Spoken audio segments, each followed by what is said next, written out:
one thing that all top students do before starting school in September, and they have been gatekeeping. But do not worry, I am here to spill all of their secrets and tell you what to do if you are serious about becoming an academic weapon this year. Whether you are going into year 11, year 12, year 13, etc. By the time school rolls around in September, you need to be confident that you have the prerequisites for this school year. As in, you understood everything that you did last year, particularly for standardised exams like GCSEs and A-levels, but to an extent, even university, depending on the courses that you take. If you are going into year 11, you need to be confident with everything that you did in year 10, because this lays the foundations for what you will build upon this year. Similarly, if you're going into year 13, you need to thoroughly understand everything you did last year. And if you are going into year 12 or year 10, you need to be confident that you have the capabilities to learn the content that year. If you're doing A-level maths, are you confident with things like completing the square and all of those hardest topics from GCSE maths? Trust me, you will be using power laws a lot. So how do you ensure that this information is in your long-term memory? How do you prime your brain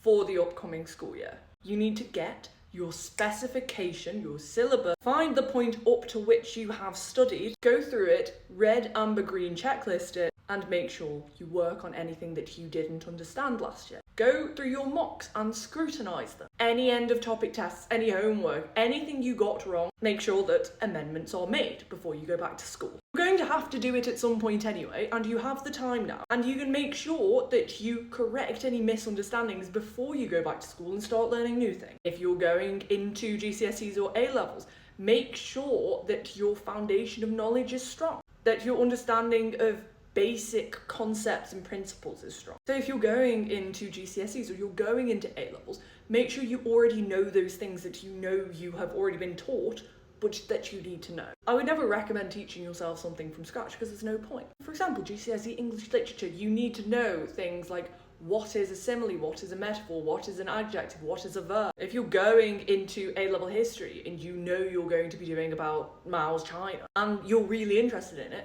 why don't you consider watching some videos on it? Or if you know that you're going to be taking an option that you did at GCSE, make sure you have gone over it. Particularly with A-levels, so you have summer work, so you don't really need to concern yourself with that too much. This is more for people who are continuing into their final year of a course like GCSEs or A-levels. If you found this video helpful, be sure to follow for more daily study tips every day throughout the school year.